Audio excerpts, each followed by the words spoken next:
Welcome to the Black Entrepreneur Experience podcast, inside the business, buzz, and brilliance of Black entrepreneurs. Here is your host, Dr. Frances Richards. Innovative Thinker, episode number 451. Innovative Thinker. Thank you for joining us as we elevate the Black entrepreneur experience by interviewing CEOs, thought leaders, innovative thinkers, and Black entrepreneurs across the globe. I'm your host, Dr. Frances Richards. Our next guest is the CEO of the Influence Army, specializing in podcast guest speaking coaching, and the host of the Table Rush Talk Show. Welcome, Mischa Zvegintzov. Dr. Frances, thank you for having me on the show, and valiant attempt of my last name. Thank you. And I want you to give our audience the correct pronunciation of your full name. Okay, good. So Mischa, last name is Zvegintzov, which is a Russian name, obviously very ethnic, but I grew up in Wyoming. So the last name's a whole other story, but there you go. I've given our audience such a brief bio. Why don't you fill in the gaps and share with our audience what you want them to know about you and your business? Hey, that's amazing. Thank you, Dr. Frances. Yeah, I like to say that I help heart-centered entrepreneurs increase their authority, their impact, and their income by going on what I like to call an influence tour. And that all starts by guest speaking on podcasts. And I think that guest speaking on podcasts is such a powerful, powerful way to build our brand, to elevate our thought leadership status, if you'd like to say it that way. At the beginning of my online journey, somebody asked me, "Hey, Mischa, are you a thought leader?" I was trying to get interviewed on their show. And they said, "Hey, Mischa, are you a thought leader?" And I thought, well, I think I am. But then they said, "Prove it." And I was like, uh-oh, there's two main ways, it seems right now, to prove your thought leadership in the current online arena. And that's either have a book or to have a bunch of as seen-ons as guest speaking as you have guest spoken on podcasts. So if you go to my masterclass registration page now, where you can register for my How to Guest Speak on Podcasts webinar, you'll see a fairly cool list of as seen-ons, which sort of proves that thought leadership. Yeah, I like that thought, and I'll never forget that day and I never got to speak on that podcast. I should reach out to them, because if they were like, "Well, you're not a thought leader," and I was like, "Wait a minute, what?" Let me rewind a little bit and say that I had a very successful career in the home loan business. I was in sales for 20, 25 years for the bulk of my life. In about 2010 or so, I went through a divorce, which was heavy. I wouldn't wish divorce on anybody. I had two young sons at the time. Both my parents died in rapid succession within about 2 weeks of each other. And then I went through another failed relationship, and I had money in the bank, but I had this major existential crisis after all that pain and turmoil. Like, what's life mean? What am I doing? And everything that I was good at in home loans all of a sudden became painful overnight. And so I was praying to God, the universe, your higher power, whatever you want to call it. And I was like, "God, what's the next step for me? Like, give me that new career." And God was like, "I want you to be a stay-at-home dad. You've got money in the bank. Be a single stay-at-home dad. Get those boys through high school, through grade school, then high school." And I was like, anything but that. My identity was so wrapped up in being a successful loan officer, business guy. And you know how the universe works, or God works, or whatever. Work became so painful that the only choice was to quit my job. And I'll never forget it. I walked into my boss's office.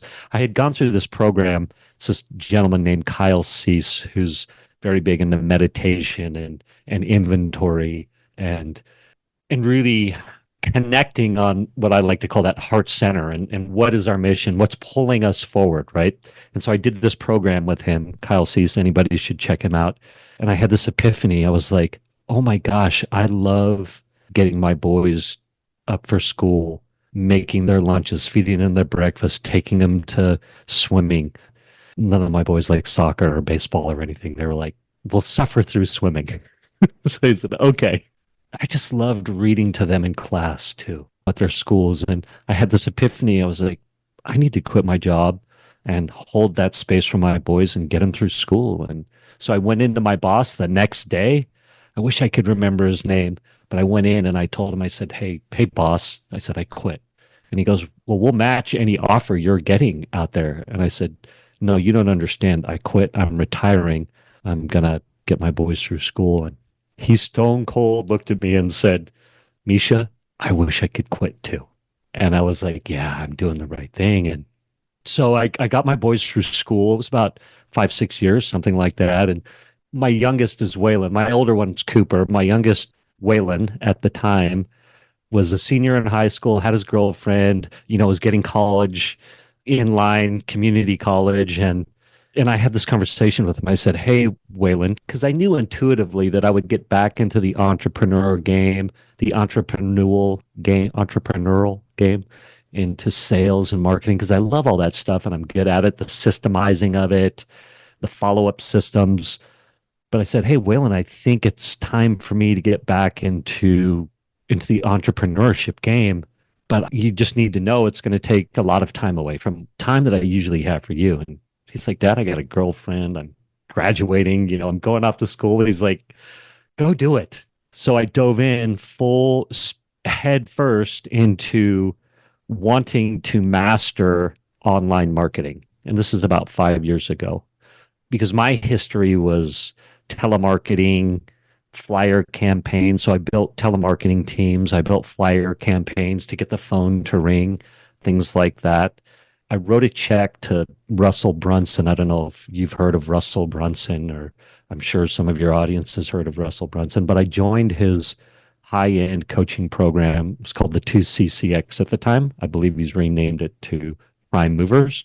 But I wrote a check way too quick and just dove in headfirst into his coaching program. So what happened is I'm headfirst and I'm learning, and I end up creating what's called my perfect video testimonial system, my 5-step system for getting your customers to gladly do your selling for you. Because I'm very personable. In the home loan business, you have to ask a lot of personal questions to get people qualified for a home loan. And sometimes it's stuff that people don't want to talk about. So you're talking about their credit history, their income, and their assets. I need to know your current asset situation. And if people are lumpy or have problems, I don't know if problems is the right word in any of those areas, maybe they're sensitive to talking about that.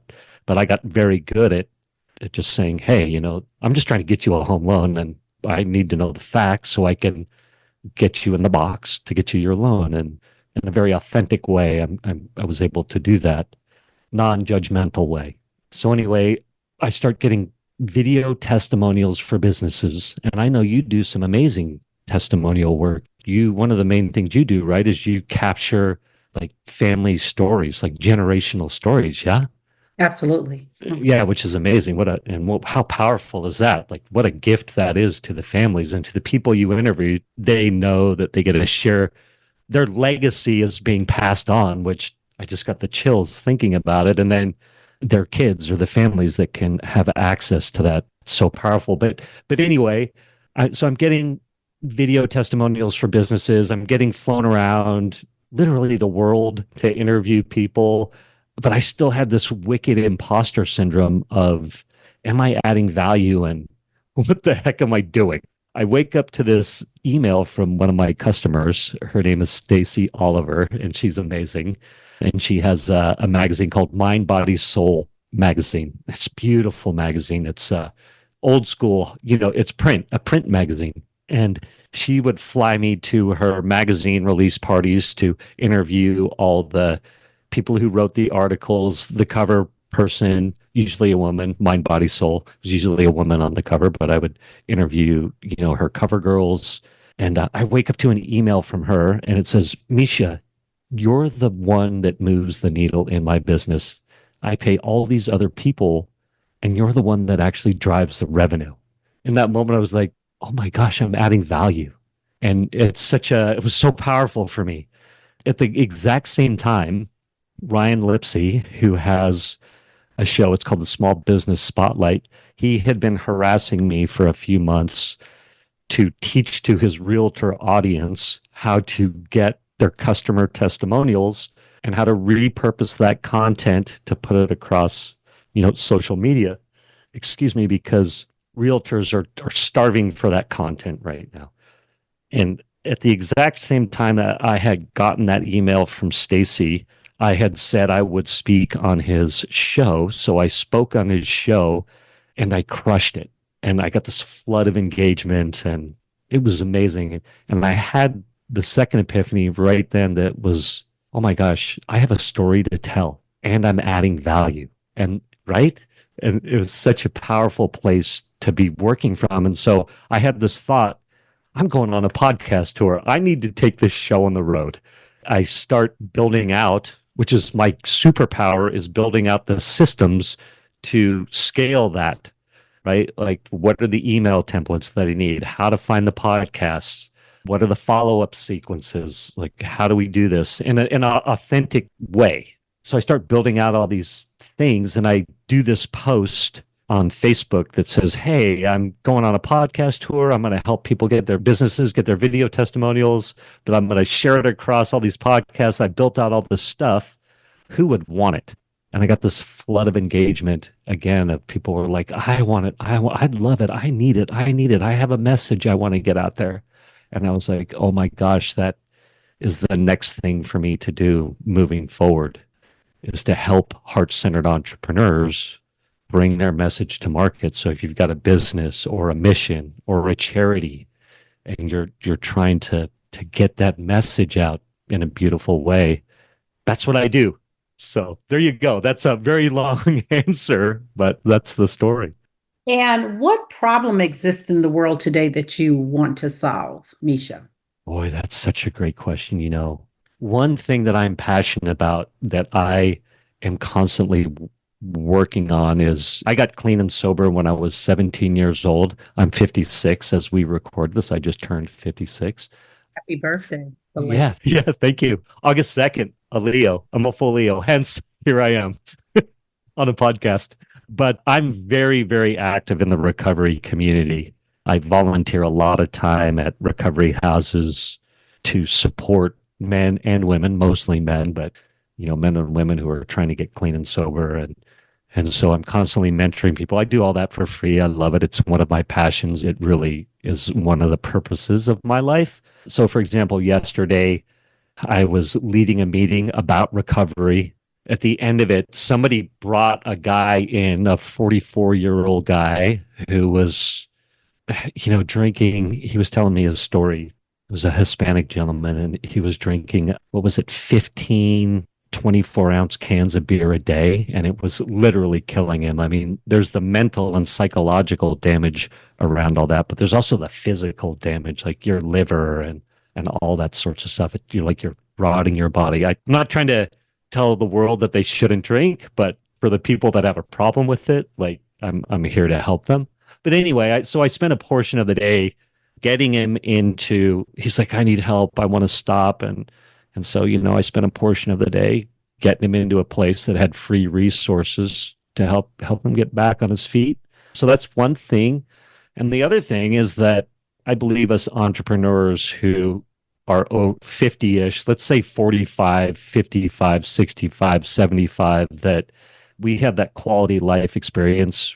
We've probably been through the ups and downs of life. Life has probably been very lifey along the way. Loved ones pass away. I know your husband passed away maybe within the last few years, I think you said. But that can change our perspective. And as we get older, we start really, if we have the opportunity, I mean, it's a gift to be able to think of what's my passion, what's my purpose, how can I change the world? But it's a long answer to your question. My mission is to help people who can change the world get their messages out to change the world, if that makes sense. And talk about the podcast, the Table Rush Talk Show. What do you talk about? Who's an ideal guest? Someone's listening and says, wow, I want to be on his show. Yeah, love that. What a great question. So it's all about entrepreneuring and creating the table rush. So a table rush, I'm trying to think. So Tony Robbins, for example, you're familiar with Tony Robbins, I'm sure. So Tony Robbins speaks on a stage and he gets everybody super excited. And then he says, buy my, walk on fire thing. Right. And everybody gets up and they rush to the back of the room to buy the next level of his program. It's called a table rush. Everybody rushes to the table to buy his program. And one of the goals or dreams that I've always had is to be able to sell from stage and inspire people to that level, to do a webinar or to do a master class and inspire people to buy. So hence the Table Rush Talk Show. So I'm interviewing entrepreneurs of all levels. So if your audience, we have some entrepreneurs, reach out to me and I'd love to talk to you about your story, about how you're creating your Table Rush. Where are you in that process? Are you new in that process and dealing with the pains of, of figuring out what you want to do and trying to get profitable? Or do you have your sales process mastered? And then I love interviewing people that can support entrepreneurs. So, for example, mindset coaches, or there's so many tools in the online marketing world. I'll interview email specialists. I'll interview copywriters, anybody that can support our endeavors to be a successful entrepreneur. I think a little bit like your show. Thank you for that. What was that aha moment, Mischa, when you knew that you were going to be successful? Boy, that's a great question.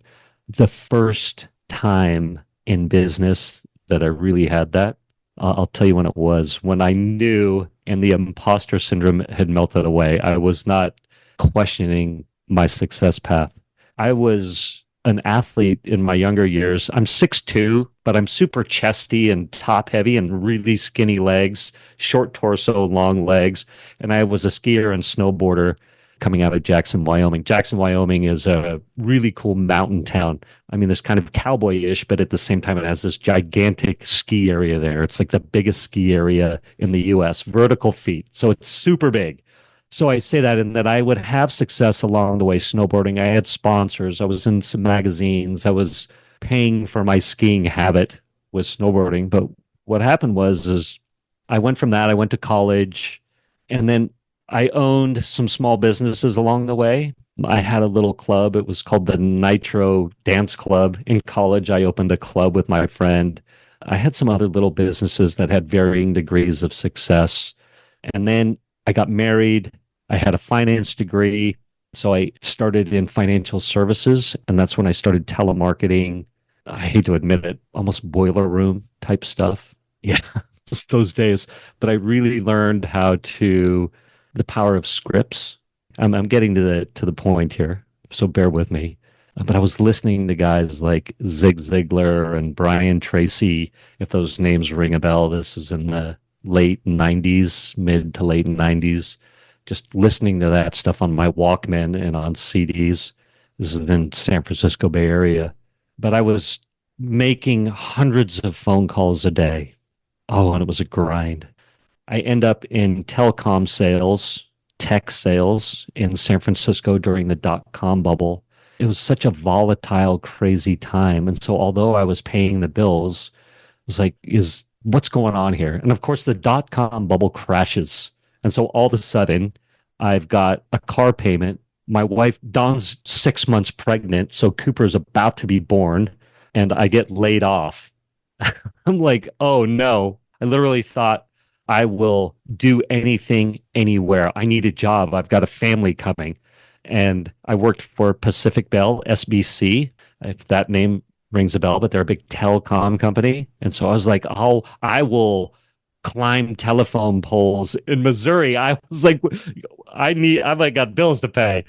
And the only job I could get at the time was as a home loan officer, because my brother-in-law, Darren Riley, who, oh my gosh, so amazing, taught me so much. So Dawn's sister's husband, they had been telling me for a couple of years, you have to get in the home loan business. You've got a finance degree. You're so good at talking to people. You'll call people. You know how to create flyers, how to systemize this stuff. They said, you have to be in the loan business. And of course, I had all this contempt about the loan business. And contempt prior to investigation. And I was like, anything but the loan business. So the universe again forced my hand. Literally the only job I could get with Darren at Wells Fargo Home Mortgage as a home loan officer. This is December 16th, 2001. I remember my first day. And Darren was so good, such a good mentor to me. He was such a good loan officer. He basically said, here's people to start talking to. Here's where you can get some leads.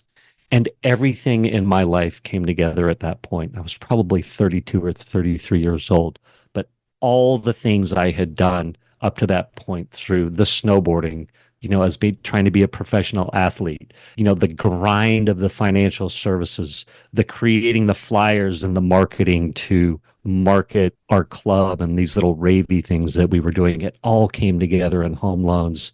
And I saw it and knew it. I was like, oh my gosh, like I can serve at a high level right now, helping people get into houses and then refinancing, if you're familiar with those sorts of terms. I'll be interviewed a lot by people from Europe, and I'll talk about home loans and that stuff. And it's a different language over there. That's why I ask that. But anyway, in that moment, I knew, oh yeah, this is amazing. And I started having a ton of success, and it was so fun. But there you go. Thank you for that. There's a lot of ebb and flows in entrepreneurship. Talk about your worst moment in business and what was your takeaway?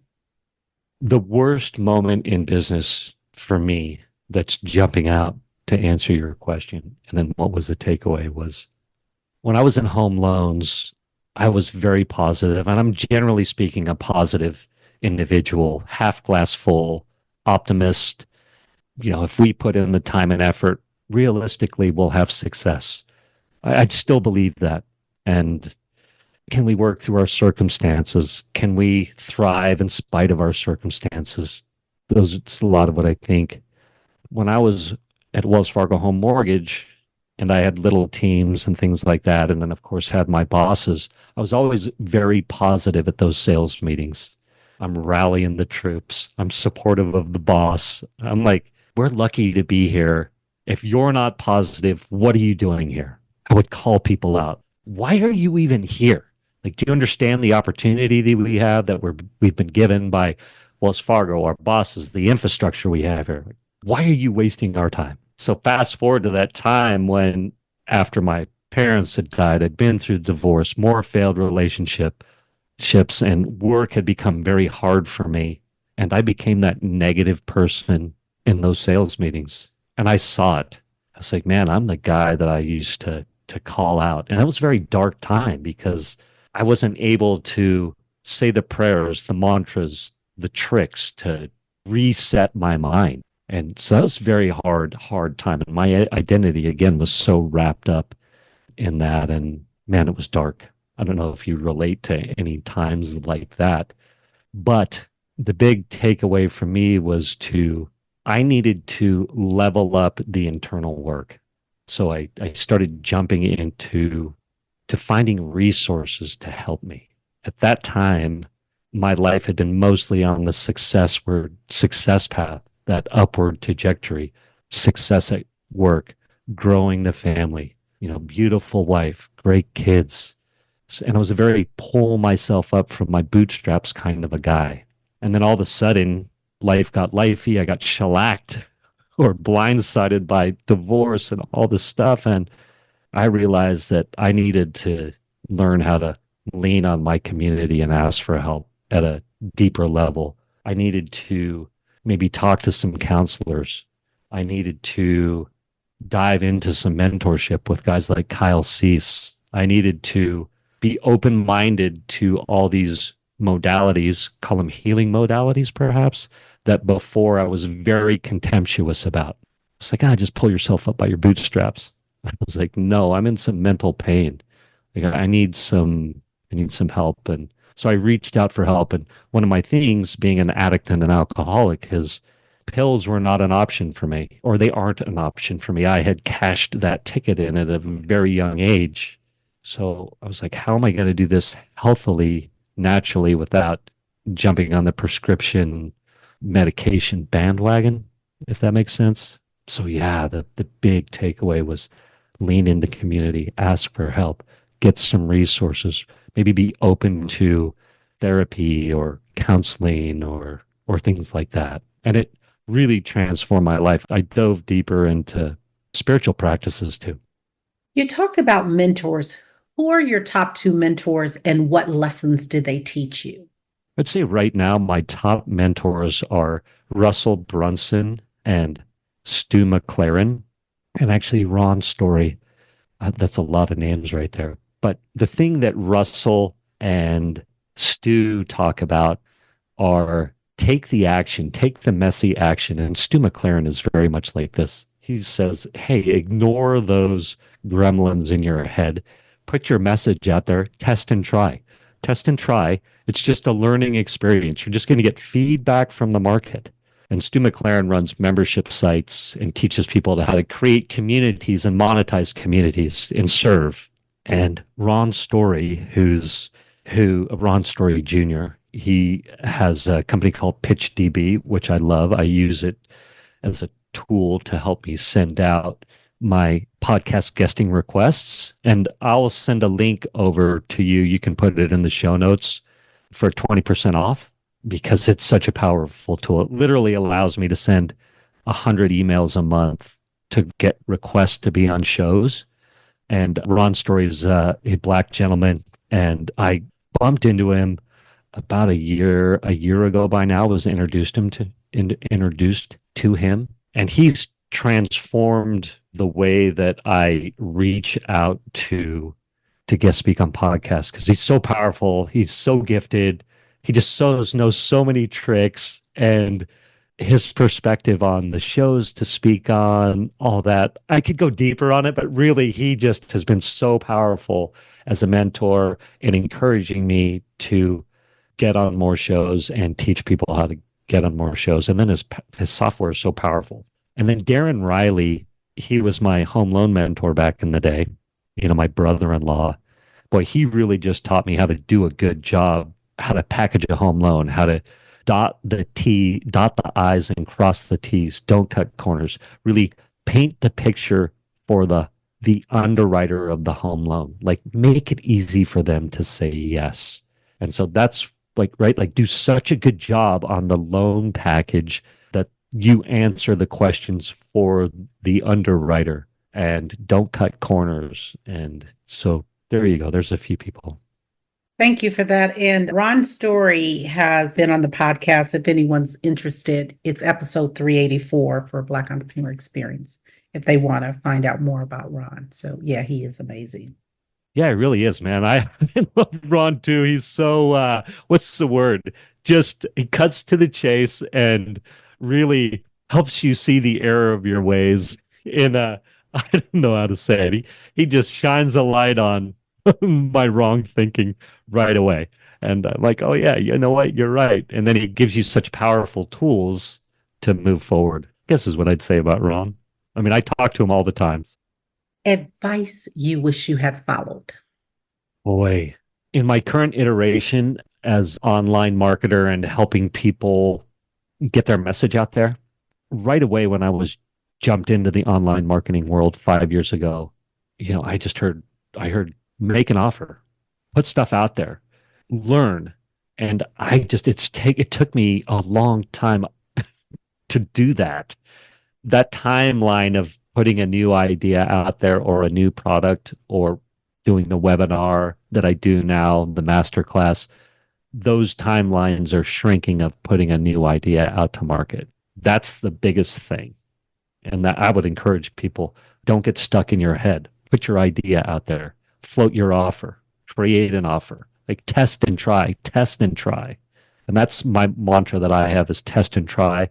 And it's morphed into the best is the enemy of more than good enough. I think so often we get stuck in, we have to be the best. It has to be the best, when really it just needs to be good enough. And most of what I do, it turns out, is more than good enough. What are you most proud of? I want you to take a snapshot of the last 30 days. That's a good question. My boys are 21 and 23 years old.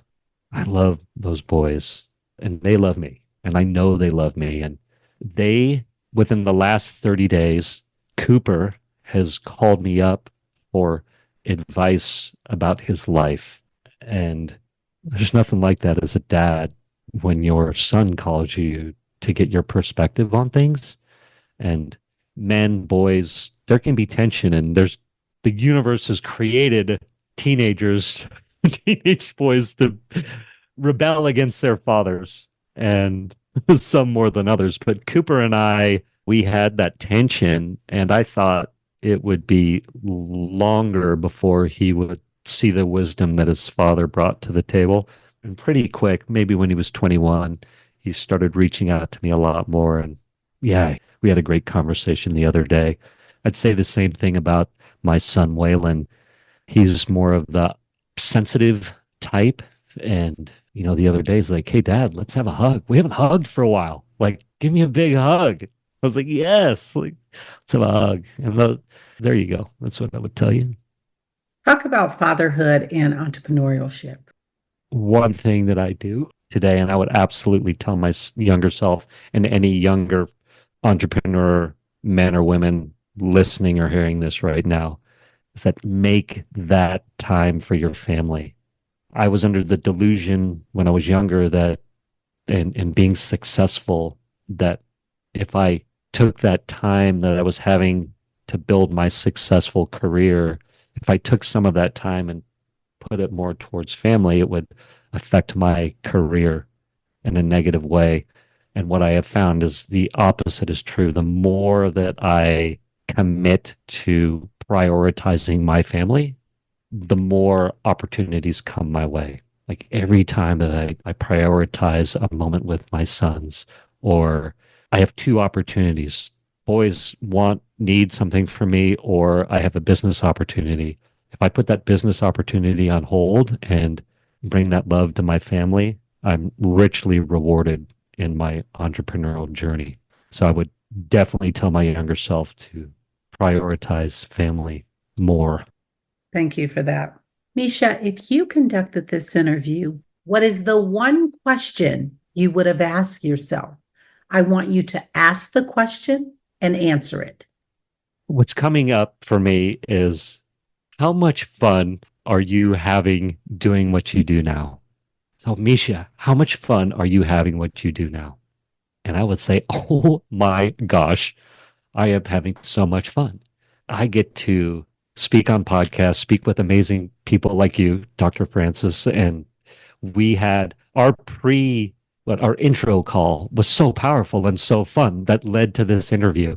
And so the connections, and really I'm so focused and spend so much time on making sure that I'm moving from an authentic place, that I'm serving at a high level. Before I jump on the call here, I say a prayer. God, how can I be of service? What can I bring to the table to make sure that I'm here serving your audience at a high level, hopefully? Trust in God. But that is so much fun. To be moving from that space is so, so, so much fun. I had a mentor that I love. His name's Vince. Vince, if you're listening to this, I'm sorry about this. But Vince told me, he said, Mischa, no one out there is wanting to have fun. They want success or whatever it was.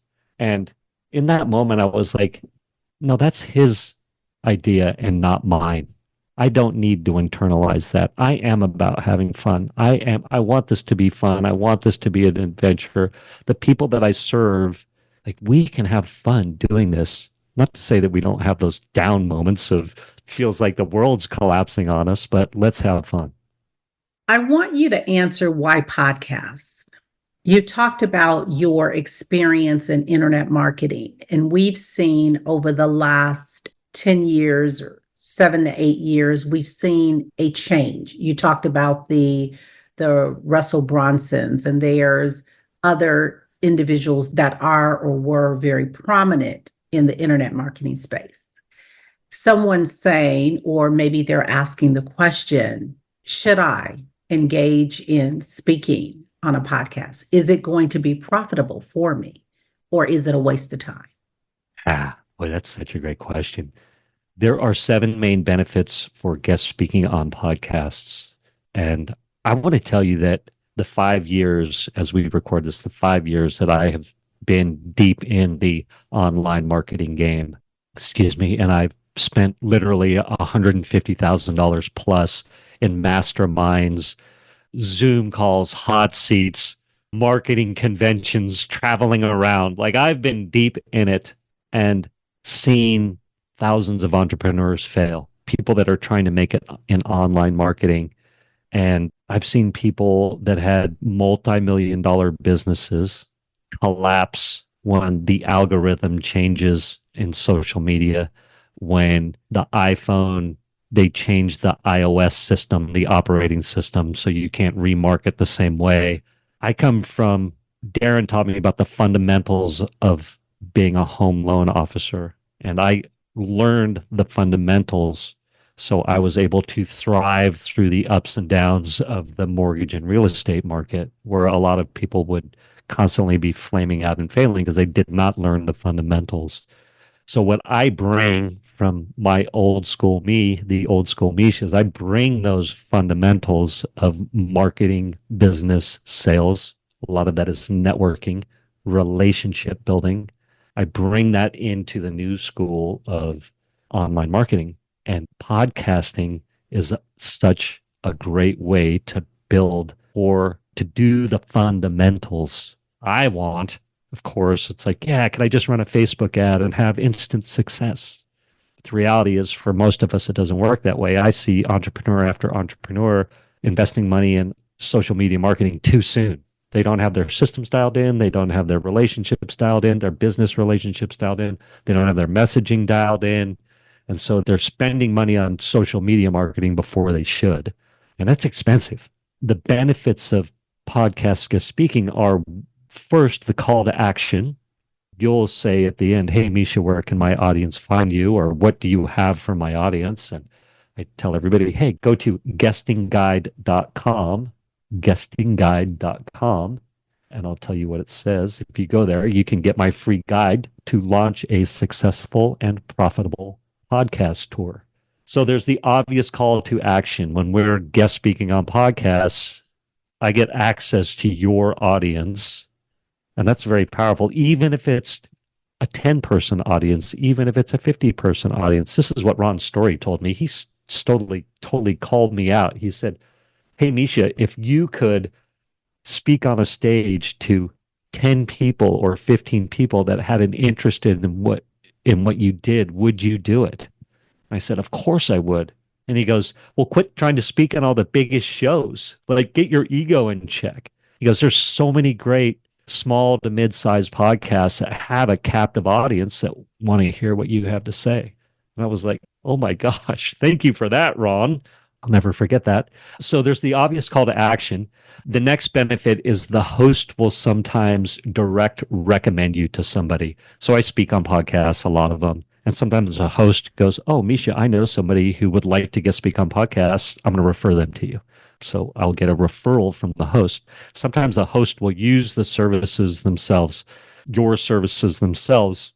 So I have what's called my Influence Army, which is my membership where I teach and coach and guide and help people guest speak on podcasts, how to find them, what to say, when to say it, all the fun stuff, getting all the things you need together.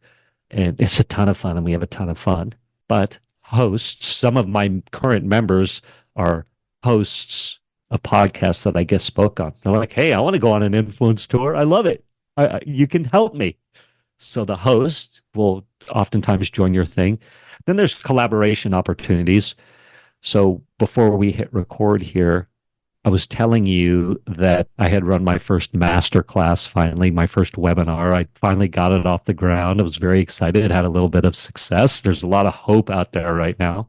But the way I marketed my masterclass and am marketing my masterclass is by hosts like you who go, hey, your message will serve my audience. I'd love to share your masterclass with my audience. So the people that showed up for my masterclass, I had 30 registrants, 11 people showed. I had 3 sales. People that I get to serve. I hate to say sales, but people were like, yeah, Mischa, you can help me.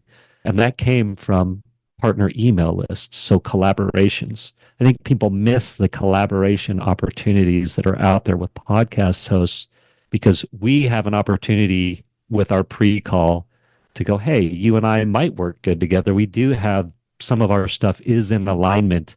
You can serve my audience. Maybe you can serve my audience. Like how can we help each other? So ton of opportunities out there. And you get that hour of interview time to really connect and build that relationship.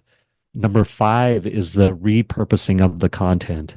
So when you said, hey, I'm going to start and hit record, I asked you, hey, can I get a copy of the recording or can I record this? What I asked you was like, hey, is this going to go up on video? And you said, some go up on video, some don't. I was like, oh, well, can I record it? And you said, hey, I'll make sure you get a copy of the recording. I can take that recording and slice it and dice it into a lot of fun little clips and create all this, repurpose the content, and it makes you look good and me look good, and it's a lot of fun, right? All of a sudden, I'll be splashing clips all over the place. And there's a tool that I use called Opus Clip, opus.io, I think it is. Or you can just Google Opus Pro. You upload your video, and it instantly creates, or in a couple of 35 seconds or whatever it is, it creates 30 clips for you that are almost usable as is. So all of a sudden, I take that interview, I upload it to Opus Clip.